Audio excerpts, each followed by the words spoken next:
Welcome back. It's that day of the week again when we explore and appreciate green ideas and inventions. This is Going Green. Now, did you know that the Philippines has the most diverse mangrove varieties in the world? The country has over 47 species of mangroves, with the largest concentrations and diversity in Panay, Negros, Mindoro, and Bohol. Mangroves play a crucial role in the ecology of the coastlines, but the country's mangroves are dwindling. So how exactly do you protect this important resource? Well, a group of med students are going to tell us how running can help save the mangroves 1 kilometer at a time. Joining us now in the studio are LaSalle professor Maricar Samson and Mark Austin Gawaran, event ahead of the Envirunment. Good morning. Green morning. A green morning to you. All right, I love it. Okay, let's start really by talking about the mangroves. I mean, during the intro, we already set the scene by saying that the Philippines is actually, has such a diverse collection. Is that the correct word to use? We have such a diverse a number of species of mangroves. Yeah. Well, Paulo, we have actually around 70 species of mangroves only. Okay. So we have, 44 to 47 species of them. Mm-hmm. So it's quite diverse for a tropical country. Right. Now, a lot of people are actually already very savvy when it comes to these environmental concerns. But there might be a few people out there who may not know what a mangrove is. Can we just give them a bit of some of the broad strokes? What exactly are we talking about when we say mangroves? Well, mangroves can refer to the forest itself, or it's very much like your land plants. Right. There are trees, shrubs. There's even a fern species, and nipa is a mangrove. It's also kind of mangrove. So that's very common to Okay. most of the Filipinos. All right. Now, we're going to be talking a little bit about this exciting run that Mark over here is going to be organizing. But I really want to talk about first the problem, setting the stage for the problem. The problem is the species, or rather the mangroves in general, are disappearing, and there's a very clear reason why. Yeah, maybe just to set the background, in the 1920s, the estimate is around 450,000 hectares. Okay. But in 1998, it was down to 113,000 hectares, so around 75% was lost, and 68% of the loss is actually due to the conversion to fish ponds, Okay. salt ponds, and of course, we exported a lot of charcoal to other countries because, as they say, using that for baking will make your bread very tasty. Tasty. And well, I have to attest to this. Yung charcoal na gawa sa bakawan. This is what we call it. Bakawan, it burns. It does burn a lot hotter. But the problem is we've overused it. And there are really much cleaner ways to be producing heat. We know a lot better now, but the practice still continues, doesn't it? Yes. Actually, small-scale cutting of mangroves still continues.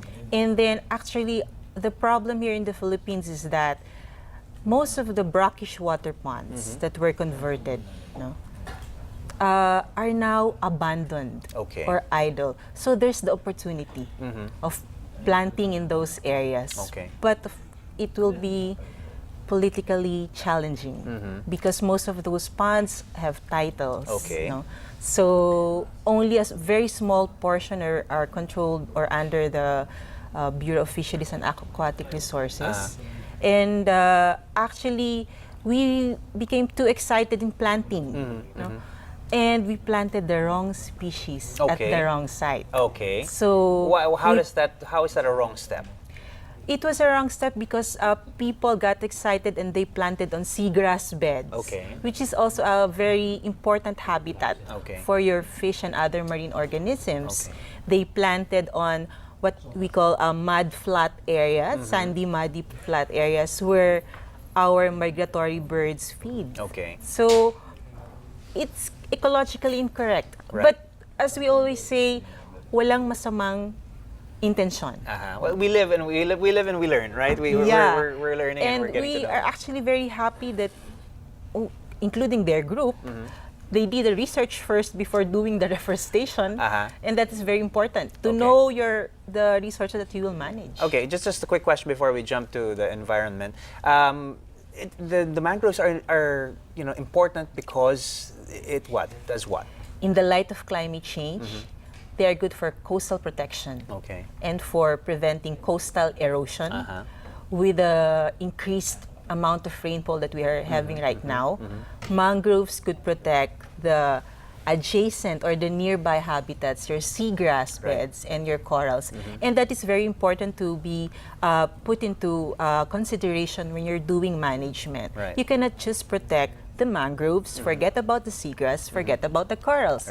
You cannot protect the corals without protecting the two other habitats. If you lose one, the other two will follow. Right, and it's a chain. It affects us all. Suddenly, the fish don't have anywhere to spawn. Suddenly, they don't have anywhere to live. Suddenly, the bigger fish don't have anything to eat. Suddenly, we don't have anything to eat. Suddenly, we don't have anything to eat. Suddenly, the economy drops, and you know, it's a chain. It's a chain, and it really starts from very basic things. Now, Mark's group over here has decided to do something about it. Tell us a little bit about what you guys are doing to address this problem. So, well, we're actually organizing a run this Sunday. It's called Envirunment 2011. It's Envirunment 2011, and it's the beneficiary is for the mangrove forest restoration. So, well, we're from UP College of Medicine. A group of medical students are called Medical Students for Social Responsibility, and really, yes. And then we're thinking for the past year to think about marine environment. So we're that's sort of a off tangent to medicine, really. But because medicine is also public health, and public health is also about the environment. Right. Again, it's all interconnected. It's all interconnected.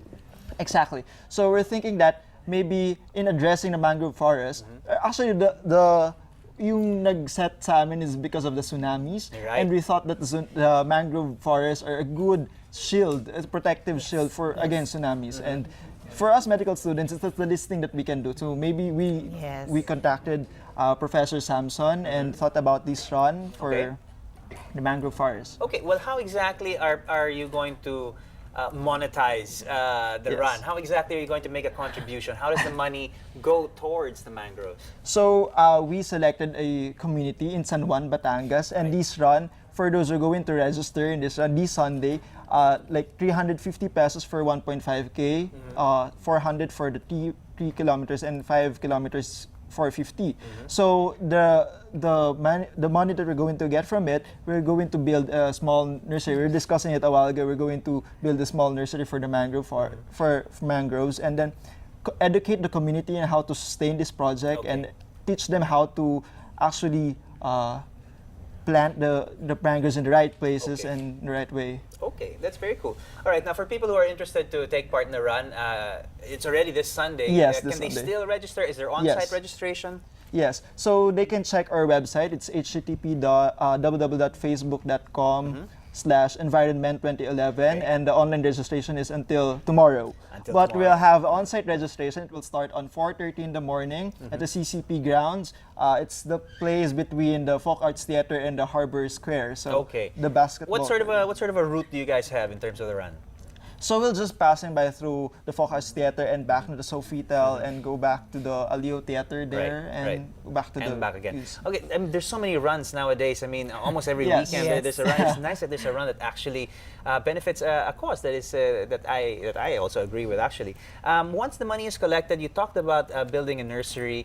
What specific areas are going to be targeted in terms of the mangrove reforestation? I think their group is targeting San Juan, Batangas. San Juan, okay. Yeah. So, because what I told their group is that mangrove reforestation doesn't stop in planting itself. Actually, there are a lot of things that organizations can do. Yeah, supporting a nursery is one, cleaning the mangrove area is one, because one of the causes now of its degradation is that it's being suffocated by garbage. Kasi it's a natural barrier buffer. It's a natural waste. So it does what it does best. It really catches all. Yes. It really catches. That's why it's very hard to bring the students there, because in LaSalle we try to as much as grade 2, 3, 4 to bring them to the mangrove area. But when they see the garbage, it becomes a bit of a challenge. It becomes a bit of a challenge. Now, I know a lot of, we touched on it earlier, the mangroves have become more and more depleted because it unfortunately makes an excellent charcoal. It's also used in building, in some furniture. What are some of the alternative things that we can offer in terms of educating people to leave the mangroves alone? What direction can we point them to, and how can we change those small economies that rely on the mangroves for their daily bread? Maybe if only our government and the communities will realize that it's around $10,000 to $36,000 per hectare per year. That's what they can get if they protect their mangrove areas. And in the climate change, it can save lives, save properties. I don't think there's a need anymore to go there and teach them or tell them that this is the one, but just show them the pictures of tsunami in Indonesia. Right. An island there was saved because it's lined by mangroves. Really? Okay. So, and in some of our areas in the Philippines, their coasts are protected because there are mangroves. It's not only tsunami, but storm surges, which we have in most of the areas in the Philippines. So, I think the best message will be forget about convenience of planting. Okay. The objective of planting shouldn't stop with increasing its area, but really bringing back what was lost. The natural mangrove areas, the historical mangrove areas, you bring it back to really enjoy the different goods and services that mangroves. And for ecotourism, they can go to Bani, Pangasinan, and there's one in Calatagan, Batangas. There's a walkway. They can enjoy the sounds of the birds, and the different. Crocodiles are not a very good offshoot of that. Yeah. And again, they're part of the system. They're and we have part to of the accept them as system. part of the Monkeys Some in of the Palawan. adventures. Yeah. Okay. So we're also thinking about helping the local communities. So aside from the educating them, we're also we're discussing about maybe the local communities can also get some profit from mangrove forests. Right. Yes. Like alternative ways. I mean, like, yes, like we keep alternative ways. saying, Like many of them make charcoal and make furniture or such. Ecotourism is certainly something that they can be turning to. Yes.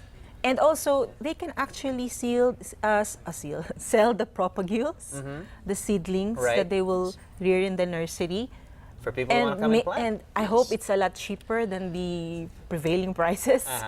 Yes, but if they will have their own nursery, then they cut the price by 50% of the mangrove. Well, planting. certainly the projects like Mark's over here will certainly help. Now, do you get a T-shirt when you I have a register, or singlet. is this, Yes, if they register, I have a singlet. Look at that. Yeah, this is the front. Hey, that's a nice singlet right over there. So yeah. So actually, when we're in the Facebook, we also we told them that only the first 200 registrants, but with the many people registering, so we also going to give it away for everybody else as well. All right, well, definitely just make sure you invite everybody again. It's going to be this Sunday, Envirunment, a run that will benefit the mangrove forests. You can still register until tomorrow. There's going to be on-site registration on the day itself. We want to say thank you so much to Professor over here and Mark for really helping us understand what this problem that we have is, and some of the solutions that we have, and some of the ways that we can help. Yes. Thanks so much for joining us this morning. All right, guys, do you have the next great green idea, or do you have any out-of-this-world plan to save the planet? Let us know. Tell us what you're doing to help save the environment. Send in your pictures and thoughts to ancgoinggreen@gmail.com and get a chance to be featured right here, where we are going green.